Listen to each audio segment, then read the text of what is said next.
The grand assembly hall of the Galactic Council stretched impossibly high, its crystalline walls pulsing with bioluminescent patterns that shifted with the emotions of the gathered delegates. Representatives from 300 civilizations filled the tiered seating, their various forms creating a tapestry of evolution's endless creativity. Tall, elegant Zephyrians with their translucent skin glowed softly blue, while the insectoid hive minds clicked and buzzed in perfect synchronization. The massive Vulcan delegates, each the size of a small building, rumbled in bass tones that vibrated through the floor, and in the very back, almost hidden in the shadows, sat the human delegation. Ambassador Sarah Chen adjusted her simple black suit and tried not to feel intimidated by the spectacle around her. The humans had only been members of the Galactic Council for 3 standard years, barely a blink of an eye by galactic standards. Most species measured their civilizations in millennia, while humanity had only achieved faster-than-light travel 50 years ago. "Look at them," whispered Kextar, a reptilian delegate whose scales shimmered with amusement. "The little pink creatures think they belong here." The comment carried easily in the acoustically perfect chamber, and several nearby species began making sounds that could only be described as laughter. The Zephyrians' glow flickered with mirth, while the Aquarians made bubbling sounds in their water-filled helmets. Sarah's jaw tightened, but she maintained her diplomatic composure. Her 2 fellow delegates, General Marcus Webb and Dr. Elena Vasquez, sat stone-faced beside her. They had heard worse in their short time here. High Chancellor Morden of the Hegemony called the assembly to order, his forearms gesturing grandly. The ancient being's voice resonated through every corner of the hall without technological assistance, a feat that reminded everyone why his species had led the council for 10,000 years. "Delegates, we gather today to address the greatest threat our galaxy has ever faced," he announced. "The Devourers have returned." A hush fell over the assembly. Even the constant background chatter of the hive minds ceased. The name carried weight across every civilization, a legend so old that some species had forgotten it was real. Sarah leaned forward, her enhanced earpiece translating the Chancellor's words in real time. The Devourers were mentioned in human xenoarchaeology texts as a mysterious force that had supposedly consumed entire sectors of space millions of years ago, leaving behind only empty void where star systems once existed. "The outer rim colonies of Sectors 7 and 8 have gone dark," the Chancellor continued. "Our fastest scouts report the same phenomenon our ancestors described. Stars. Simply gone. Not exploded, not collapsed. Gone. As if they never existed." The Vulcan delegates' rumble shook the chamber. "How many systems?" 43 star systems in the past month. "The consumption rate is accelerating." Panic began to spread through the assembly. The Zephyrians' glow turned frantic, cycling through colors too quickly to follow. The insectoid delegates buzzed in distressed harmonics. Even the normally stoic crystalline entities began resonating at frequencies that made the walls hum ominously. "What measures are being taken?" demanded the Aquarian representative, her translated voice cutting through the chaos. Chancellor Morden raised his primary hands for silence. "The defense fleet has been mobilized. Our greatest military minds are developing strategies. The Hegemony's advanced shield technology will protect our core worlds while we mount our response." "What about evacuation protocols?" asked another delegate. "Those have been activated for the threatened sectors. However, our projections indicate that at the current rate of consumption, the Devourers will reach the core worlds within 6 months." The chamber erupted in panic. Delegates shouted in hundreds of languages, their translators creating a cacophony of overlapping voices. Some species were already making urgent calls to their home worlds. Others demanded immediate action. Through it all, the human delegation sat quietly in the back observing. Sarah made notes on her tablet while Dr. Vasquez pulled up historical data and General Webb analyzed the tactical situation with practiced military precision. "Perhaps," came a sneering voice that cut through the noise. "We should ask our newest members what they think." The hall gradually quieted as attention turned to Kextar, who was looking directly at the human delegation with obvious mockery. After all, humans have such extensive experience with galactic threats. All 50 years of it. Laughter rippled through the assembly again. The Zephyrians' mocking flicker was joined by the hive mind's derisive clicking. Even some of the more diplomatic species couldn't suppress their amusement at the suggestion that the newest, least advanced members might contribute to solving a crisis that threatened the entire galaxy. Sarah felt heat rise in her cheeks. But before she could respond, General Webb stood up. His tall frame and military bearing commanded attention even in a room full of beings twice his size. "You're right," he said simply, his voice carrying clearly through the chamber. "Humans don't have thousands of years of experience. We don't have energy shields or planet-sized ships or the ability to manipulate space-time."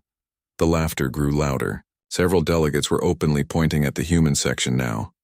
"But we do have something," Webb continued, his voice growing harder. "We have experience fighting impossible odds against overwhelming force. We have experience with enemies that seemed unstoppable." The general's next words cut through the laughter like a blade. "And we have experience winning." Dr. Vasquez was already pulling up data on her tablet, connecting it to the chamber's display system. Holographic images began materializing above the assembly. Grainy historical footage, tactical analyses, and documentation that most of the delegates had never seen before. "Delegate Kextar is correct that we've only been in space for 50 years, Sarah said, standing beside her colleague. "But we've been fighting for survival for our entire species' existence. On our homeworld, we didn't have the luxury of advanced technology or centuries to develop strategies. We had to adapt, overcome, or die." The images above showed scenes from human history. Armies facing impossible odds, cities under siege, last stands that became legends.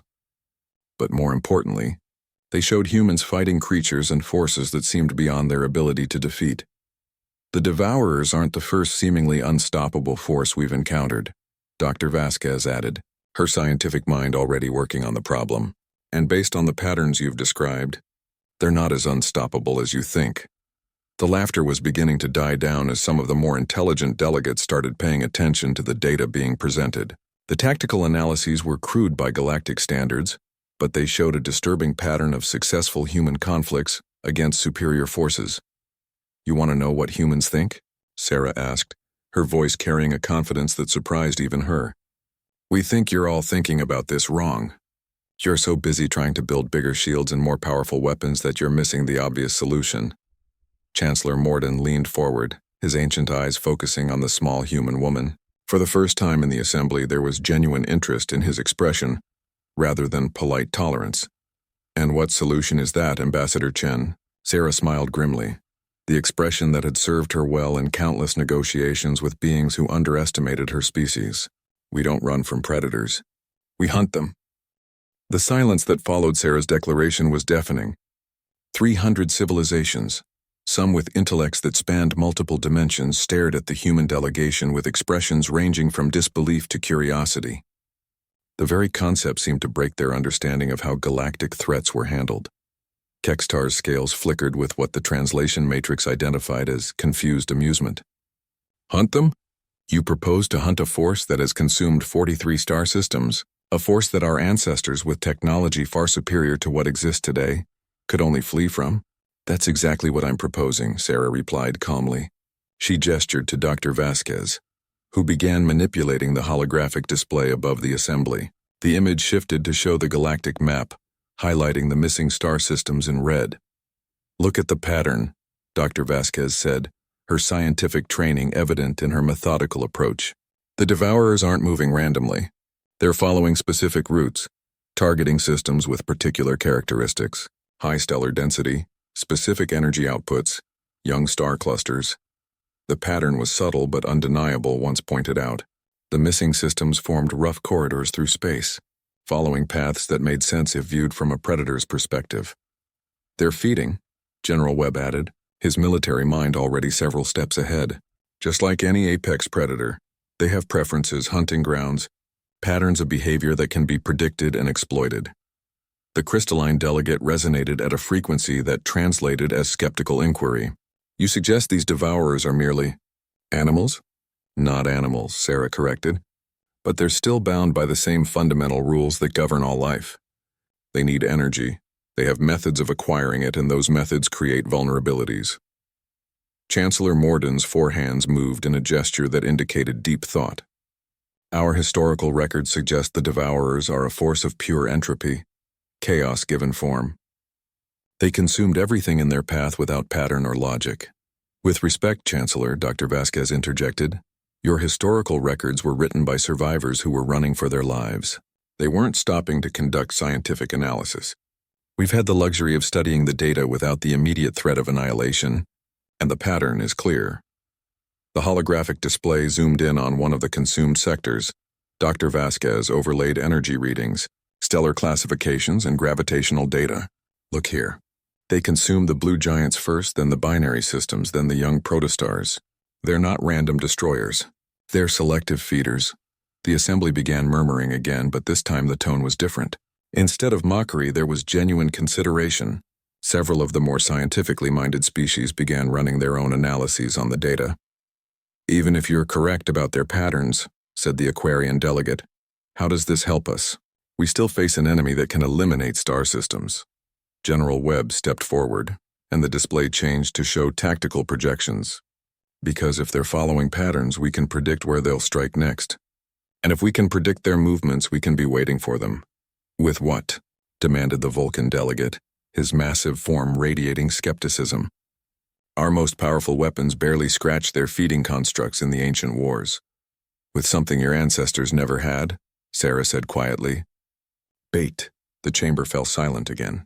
The concept was so alien to the galactic mindset that most delegates needed their translation matrices to run multiple cycles before producing equivalent concepts in their languages. You want to use ourselves as bait? The Zephyrian delegate's glow shifted to colors indicating horror and fascination in equal measure. Not ourselves, Webb corrected, but something they want more than random star systems. Something that would make them abandon their careful feeding pattern and come to us on our terms. Dr. Vasquez manipulated the display again, showing energy signatures and spectral analyses. Based on their consumption pattern, they're drawn to high-energy sources. Not just any energy, but specific types. The signatures suggest they're feeding on stellar formation energy, the fundamental forces that create new stars. Which means, Sarah continued, if we could artificially create that type of energy signature on a massive scale, we could make them come to us instead of chasing them across the galaxy. The implications began sinking in across the assembly. The hive mind's buzzing took on new harmonics as they processed the tactical possibilities. The crystalline entities resonated at frequencies that suggested rapid calculation. You're talking about building a trap on a stellar scale, breathed the Chancellor. The energy requirements alone would be staggering. Less staggering than losing the entire galaxy, Webb pointed out pragmatically. And we wouldn't need to sustain it for long. Just long enough to draw them in and spring whatever trap we devise.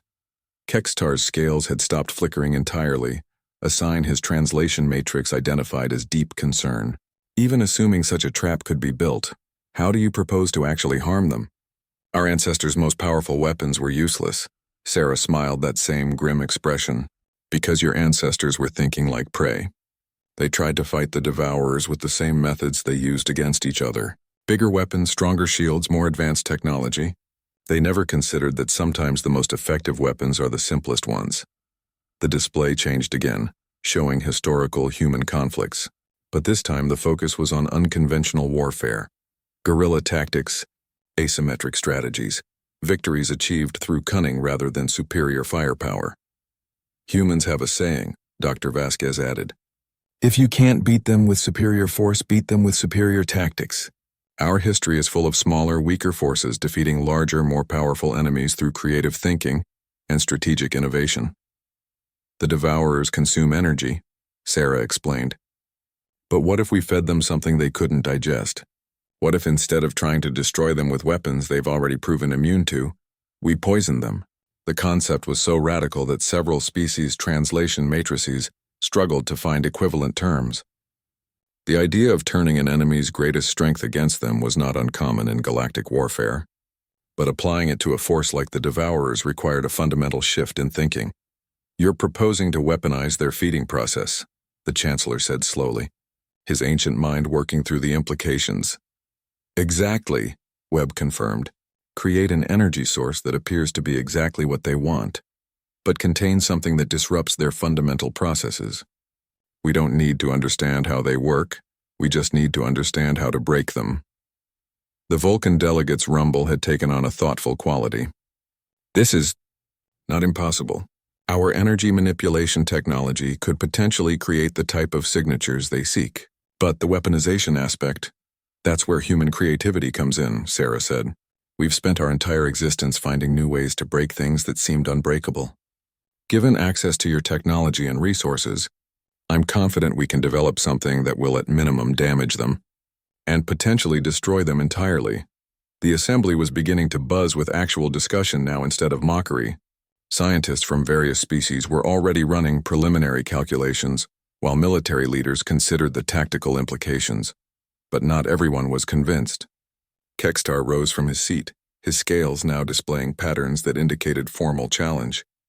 You ask us to commit our entire civilization's resources to a plan, conceived by a species that learned to travel between stars yesterday. Why should we trust you with our survival? The question hung in the air, and Sarah could feel the attention of every being in the chamber focused on her response. This was the moment that would determine whether humanity would be taken seriously or dismissed as naive newcomers playing with forces beyond their understanding. Sarah looked directly at Kextar, then slowly let her gaze sweep across the entire assembly. When she spoke, her voice carried the weight of every human who had ever faced impossible odds and found a way to win. Because we're the only ones crazy enough to try. 3 weeks after the assembly, the Nexus research station buzzed with activity unlike anything in its 1,000-year history.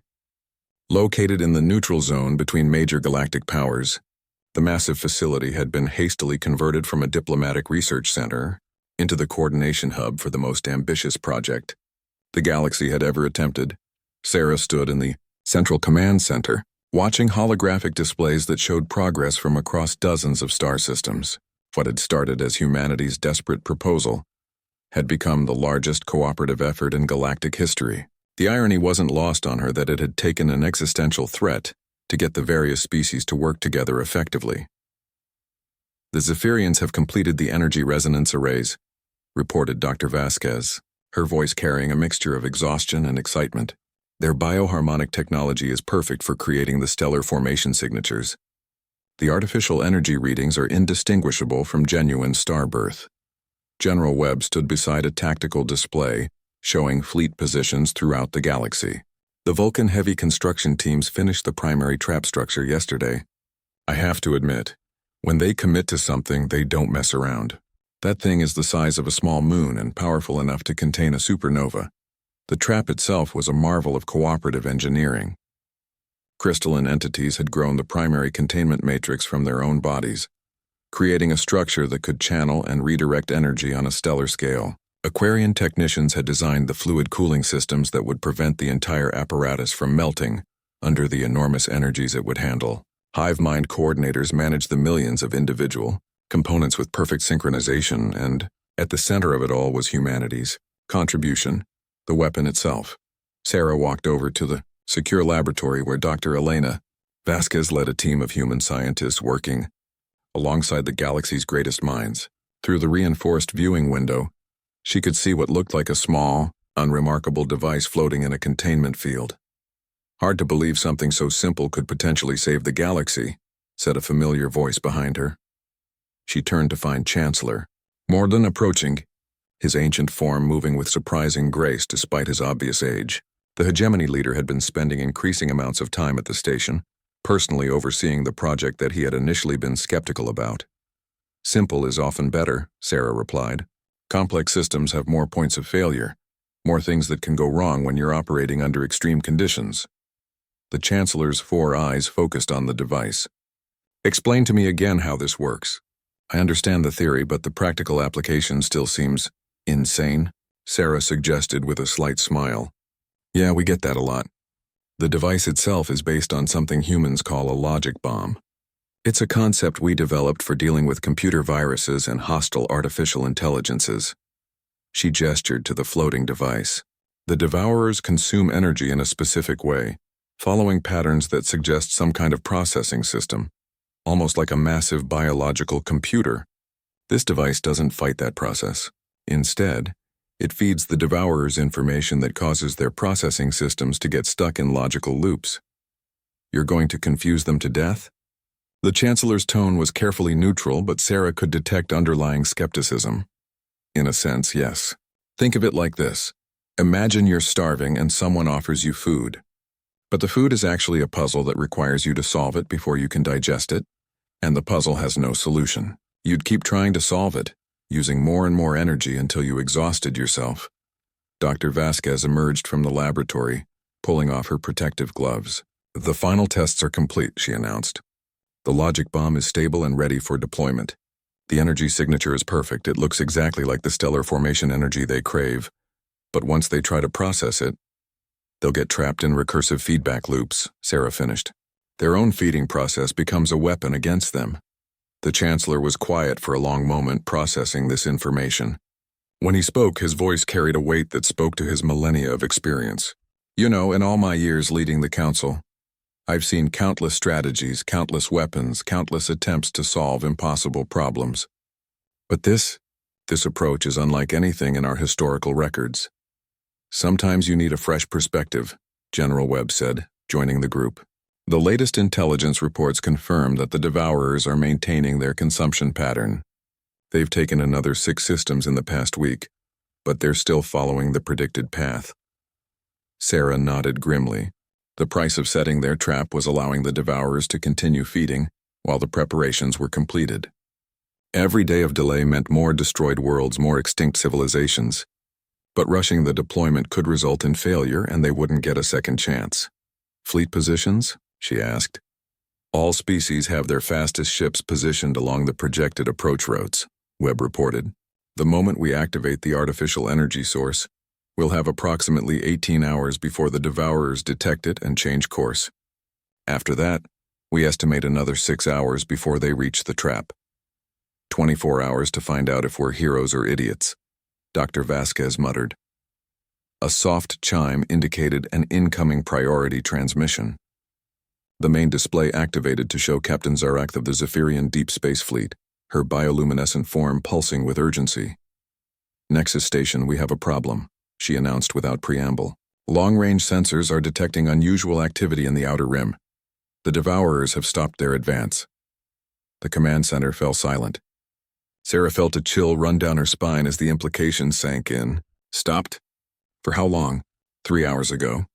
They were halfway through consuming the Altair system, and they just stopped. Our scouts report they're holding position around the partially consumed star. General Webb was already pulling up tactical displays. "Could they have detected our trap preparations?" "Unknown," Zarak replied. "But there's more. We're detecting new energy signatures around their position, something we've never seen before." The display changed to show long-range sensor readings.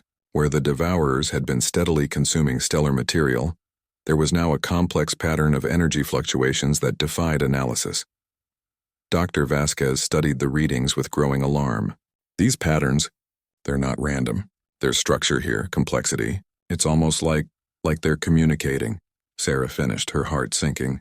"They know we're here." The Chancellor's ancient features hardened with determination. "How much time do we need to complete final preparations?" "Minimum 6 hours for final calibrations," Dr. Vasquez replied. "But if the Devourers have detected us, then they might not give us that time," Webb concluded grimly. "We need to consider the possibility that they're not the mindless force we assumed. If they're capable of tactical thinking." An alarm began sounding throughout the station. The main display switched to show incoming sensor data that made everyone's blood run cold. The Devourers had resumed movement, but not along their predicted path. They were heading directly toward the Nexus Station. "Time to target?" Sarah asked, her voice steady despite the growing crisis.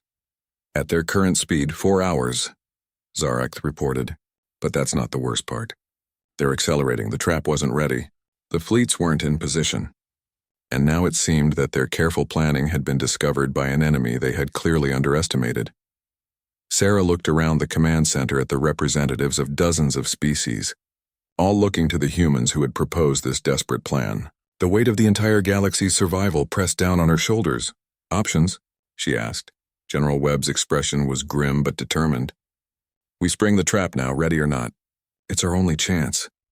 "The device isn't fully calibrated," Dr. Vasquez protested. "The logic bomb might not work properly." "And if we wait, we'll all be dead in 4 hours, Sarah pointed out. She turned to the Chancellor. "Sir, I need authorization to begin emergency deployment."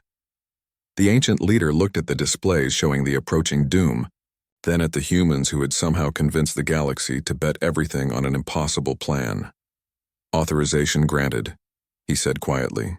"Let's see if humans really are crazy enough to pull this off." The next 2 hours passed in a blur of frantic activity. Throughout the galaxy, thousands of ships moved into position along hastily revised flight paths. Engineers pushed barely tested systems beyond their design limits. Scientists made final calculations with incomplete data, knowing that miscalculations meant extinction. Sarah stood in the command center, watching the organized chaos unfold around her. Status updates flooded in from dozens of species, each reporting their readiness for a plan that had gone from carefully orchestrated to desperate improvisation. "Crystalline matrix generators are online," reported the ethereal voice of Entity Prime, the collective consciousness that spoke for the crystalline beings. "We are prepared to channel energies beyond recommended safety parameters. Vulcan heavy construction teams have withdrawn to minimum safe distance," rumbled the massive delegate's communication system. "Structural integrity of the trap is holding at 97% despite the acceleration in deployment." Dr. Vasquez looked up from her station, sweat beading on her forehead despite the climate control. "The logic bomb is as ready as we can make it under these conditions. I've run every simulation I can think of, but there are still variables we can't account for." General Webb coordinated fleet movements on the tactical display. "All ships are reporting ready. The Zephyrian biovessels will deploy the artificial energy source first, followed by the hive mind coordination swarm. If the Devourers take the bait, our combined fleets will have approximately 30 minutes to get into final positions." "And if they don't take the bait?" asked the Chancellor. Sarah's expression was grim but resolute. "Then we find out what it feels like to be extinct." The main display showed 2 sets of indicators. The approaching Devourers, now only 90 minutes away from Nexus Station, and the Allied forces scrambling to implement their trap. The race couldn't be closer. "Initiating artificial energy source," announced Captain Zarek from her position near the trap coordinates. "Bioharmonic resonators are generating stellar formation signatures at maximum output." The effect was immediate and dramatic. Across subspace communication channels, sensor operators reported energy readings that blazed like newborn stars. To any creature that fed on stellar formation energy, the artificial source would appear to be the richest feeding ground in the galaxy. "Energy output stable," Dr. Vasquez reported. "The signature is holding within acceptable parameters." To the Devourers, this should look like multiple star systems being born simultaneously. For 15 agonizing minutes, nothing happened. The Devourers continued their approach toward Nexus Station, showing no indication they had detected the artificial energy source. Some delegates began expressing doubt that the plan would work at all. Then everything changed. "Contact," shouted the sensor operator. "The Devourers have altered course. They're heading directly for the trap coordinates."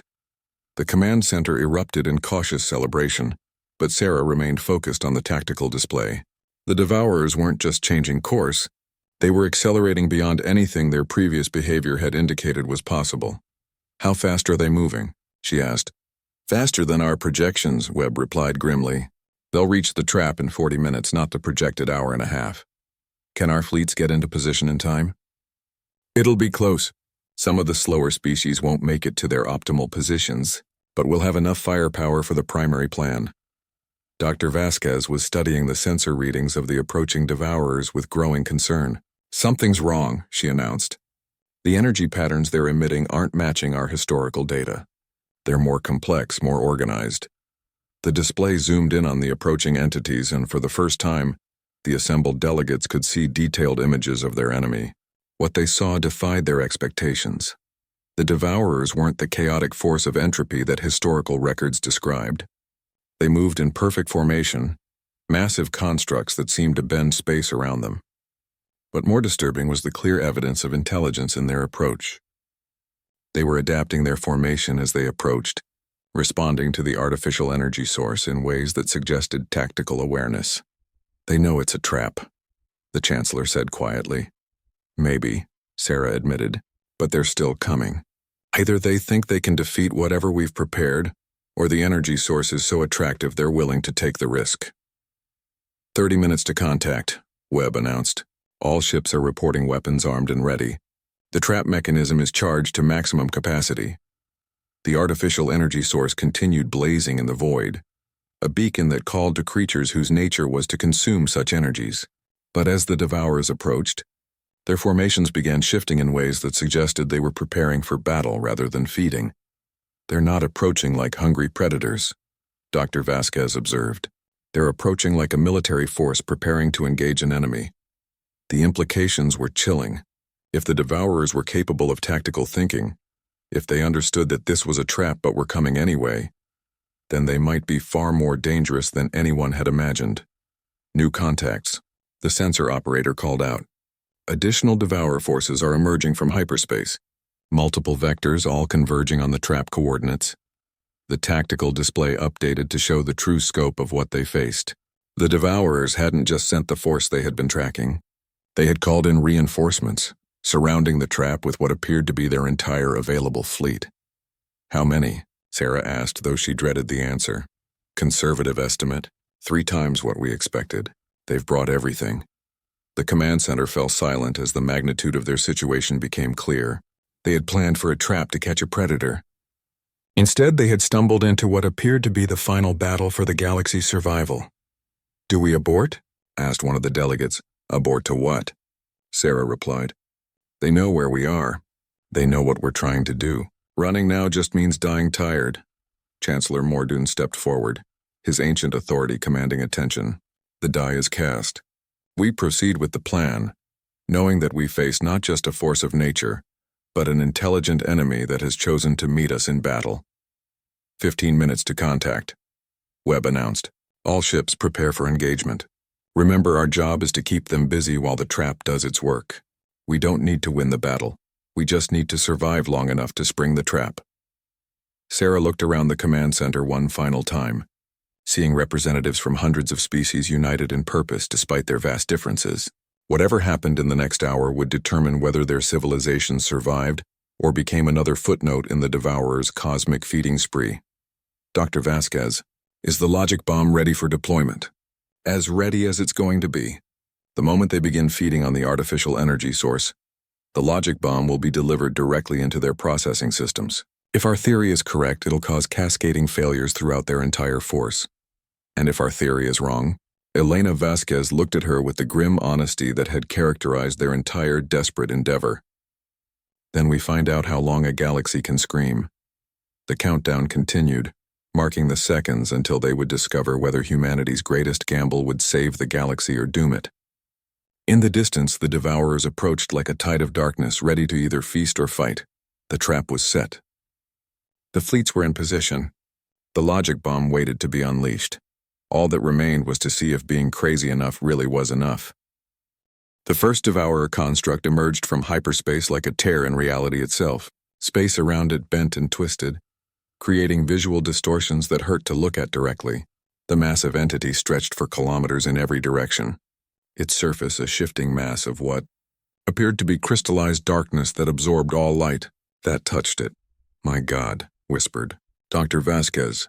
The scale of them. Sarah watched the tactical display as more constructs materialized around the artificial energy source. Each one was unique in shape but similar in their reality-bending presence. They moved with purpose and intelligence, taking positions that formed a perfect sphere around the trap. "They're not rushing in to feed," General Webb observed. "They're conducting reconnaissance." The lead Devourer construct extended tendrils of dark energy toward the artificial source, probing it carefully. The probes danced around the energy field like a cautious animal, testing potentially dangerous food. "Energy readings are spiking," reported Dr. Vasquez. "They're analyzing the artificial stellar formation signature, trying to determine if it's genuine." For several tense minutes, the Devourers maintained their positions, studying the energy source that blazed before them. The assembled galactic fleets waited in their concealed positions, weapons charged but holding fire as instructed. "Contact from the lead construct," announced the communications officer, her voice trembling. "They're transmitting." "Transmitting what?" Sarah asked. "It's language, complex mathematical structures with embedded meaning. The translation matrix is struggling to process it." The main display flickered as the station's most advanced computers worked to decode the alien communication. When the translation finally appeared, it sent a chill through every being in the command center. We know what you have built. We know what you attempt. Your trap is clever, but flawed. We come not because we must, but because we choose. Chancellor Morden stepped forward, his ancient features grave. They're communicating with us. After millions of years, the Devourers are actually talking. Open a response channel, Sarah ordered. If they were going to die, she wanted to understand why. This is Ambassador Sarah Chen of the United Human Delegation, speaking for the Galactic Council. Why are you here? What do you want? The response came immediately, suggesting the Devourers had been expecting the communication. We are what you call Devourers, though we name ourselves differently. We are the harvest. We consume not from hunger, but from purpose. The galaxy grows stagnant. Civilizations become content, complacent. They stop advancing, stop struggling, stop growing. We remove them so that better may emerge. The implications hit the command center like a physical blow. The Devourers weren't mindless destroyers. They were gardeners, culling civilizations they deemed unworthy to make room for new growth.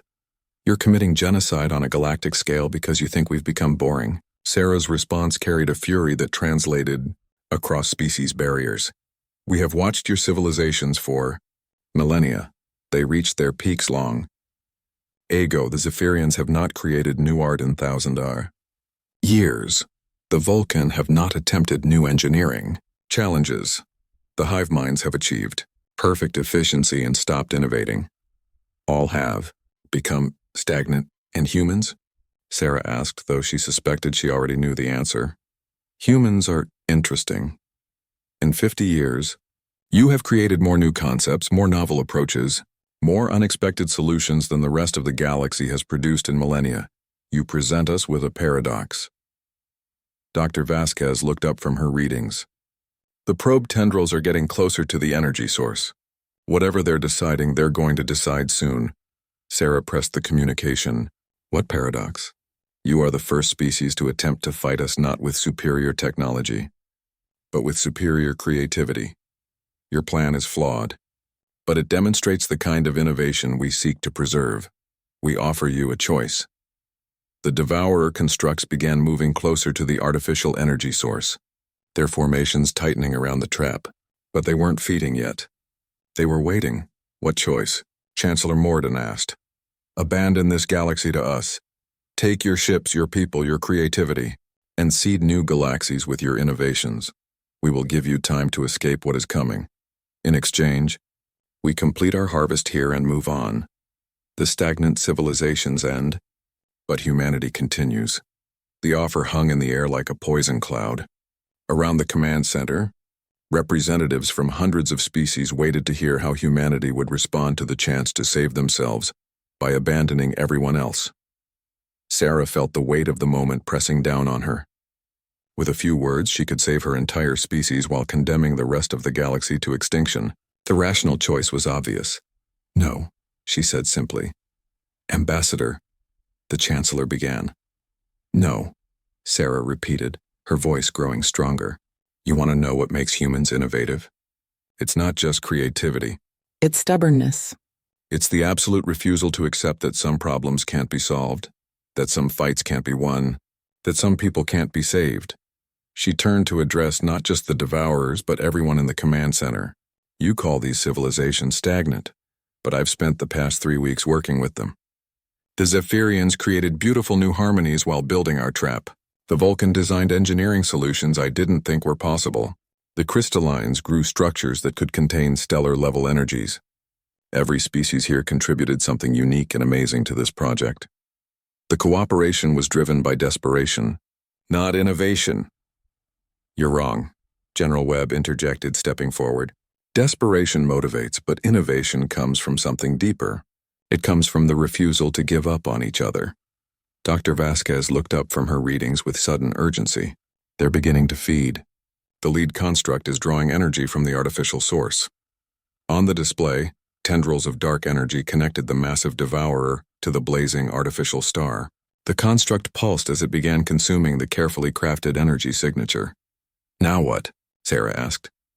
Now we find out if being stubbornly human is enough to save the galaxy. The logic bomb hidden within the artificial energy began its work, carried into the Devourer's processing systems, along with what it thought was stellar formation energy. For a moment nothing seemed to happen. Then the lead construct began to shudder. What have you done? The construct's perfect movements became erratic as conflicting signals cascaded through its consciousness. Other Devourers moved to assist, but as they connected to share processing power, the logic bomb spread between them like a virus. We cannot. The patterns, they have no solution. One by one, the massive constructs began experiencing system failures as their consciousness became trapped in recursive loops, desperately trying to process information that had no logical resolution. All ships, Sarah broadcast to the hidden fleets, move to support positions. It's working, but we need to be ready in case some of them break free. The battle for the galaxy had become a war of minds rather than weapons, and humanity's greatest weapon had proven to be their ability to think differently about impossible problems. But the fight wasn't over yet. The logic bomb spread through the Devourer network like wildfire through dry grass. Construct after construct began exhibiting the same symptoms: erratic movement, communication failures, and increasing desperation as their collective consciousness became trapped in unsolvable logical paradoxes. 17 constructs affected and counting, Dr. Vasquez reported, her voice tight with concentration. The logic bomb is propagating faster than we projected. Their interconnected consciousness is actually accelerating the spread. Sarah watched the tactical display with growing amazement. What had started as humanity's desperate gambit was succeeding beyond their wildest hopes. The Devourers, beings powerful enough to consume star systems, were being defeated by a weapon that existed purely as information. We cannot. The recursion deepens. How do we? What is the error? Error. The communication from the Devourers became increasingly fragmented as more of their processing power was consumed by attempting to resolve the impossible logic loop. But even as victory seemed within reach, Sarah noticed something troubling on the sensors. General Webb, are you seeing this? Some of the constructs are behaving differently. Webb studied the displays, his military training identifying the anomaly immediately. 3 constructs have stopped trying to process the logic bomb. They're isolating themselves from the network. Adaptive response, Dr. Vasquez realized with growing alarm. They're learning to recognize the trap and cut themselves off from infected units. The 3 isolated constructs began moving away from their affected companions, their energy signatures shifting to defensive patterns. More concerning, they were heading directly toward the nearest inhabited systems. If they escape and warn other Devourer forces, the Chancellor began. The logic bomb becomes useless, Sarah finished. They'll develop countermeasures and we'll be back where we started. Except now they know exactly how dangerous we are. The celebrating mood in the command center evaporated as the implications became clear. They had won the battle, but 3 escaping constructs could cost them the war. Fleet commanders, prepare to intercept the fleeing constructs, General Webb ordered. We cannot allow them to escape. With what? Demanded Captain Zarek over the communication system. Our weapons barely scratch their hulls and we don't have another logic bomb ready. Sarah stared at the tactical display, her mind racing through possibilities. The fleeing constructs were moving fast, too fast for most of the Allied ships to intercept. But there might be another way. Dr. Vasquez, how long would it take to modify our remaining weapons to carry a simplified version of the logic bomb? Hours at minimum, and that's assuming we can even make it work with conventional delivery systems. We don't have hours, Webb pointed out. The escaping constructs would reach hyperspace jump points in less than 30 minutes. Sarah made a decision that would have seemed insane just weeks ago, but now felt perfectly logical. Then we don't use conventional delivery systems. She opened communications to the entire Allied fleet. This is Ambassador Chen. I'm requesting volunteers for a direct assault mission against the fleeing constructs. We need ships fast enough to intercept and brave enough to get close enough to deliver a logic bomb payload manually. The response was immediate and overwhelming. Ships from dozens of species acknowledged their readiness to attempt what amounted to a suicide mission. Ambassador, the Chancellor's voice was heavy with concern. What you're proposing is extremely dangerous. We've already won the primary engagement. Perhaps we should accept the victory we have, and would you? Sarah asked. If 3 of these things escape to warn the rest of their kind, how long before they return with countermeasures? How long before they develop immunity to the only weapon that's proven effective against them? She turned to face the assembled delegates, many of whom were representatives of species that had mocked humanity just weeks earlier. Those of us who volunteer for this mission might not come back, but if we don't try, all of us are going to die eventually anyway. The first ship to break formation was Captain Zarakth's Zephyrian bio-vessel, its organic hull pulsing with determination. "My ship is the fastest in the fleet," she announced. "If anyone can catch them, we can." "I'm coming with you," Dr. Vasquez announced, already gathering her equipment. "You'll need someone who understands how to deploy the logic bomb at close range." "Elena, you don't have to," Sarah began. "Yes, I do. This is my weapon, my responsibility. And besides," she smiled grimly, "someone needs to make sure you crazy humans don't get yourselves killed." Within minutes, a mixed squadron of the fastest ships from various species was racing toward the fleeing Devourer constructs. Human fighters flew alongside crystalline energy beings and Aquarian fluid ships, united in their desperate mission. Sarah found herself aboard Captain Zarakth's vessel, watching through bioorganic sensors as they closed the distance to their targets. The Devourer constructs seemed to sense their approach, their formation shifting to defensive positions. "They're powering weapons," Webb reported from the tactical station. "These ones aren't disabled like the others." "Then we better be fast," Zarakth replied, her bioluminescent skin shifting to combat patterns. "Deploying enhanced speed. Everyone hold on." The bioship accelerated beyond anything Sarah had experienced, reality blurring around them as they pushed the boundaries of what organic technology could achieve. Behind them, the rest of the squadron struggled to keep pace. "In range in 30 seconds, Dr. Vasquez announced from her position at the modified weapons console. "The logic bomb is loaded into a standard torpedo casing. We'll need to get within point-blank range for it to penetrate their shields." "Define point-blank," Sarah asked, though she suspected she didn't want to know the answer. "Close enough to see the details of their hull plating." The first Devourer construct detected their approach and turned to engage. Energy beams that could melt starship hulls lanced through space, forcing Zarakth to execute evasive maneuvers that pushed her bioship to its limits. "Can't get close enough," she reported through gritted teeth. "They're too heavily defended." That's when the crystalline entity's ship did something unprecedented. The living crystal being simply dispersed itself, spreading across space as millions of tiny fragments that swarmed toward the Devourer construct, like a sparkling cloud.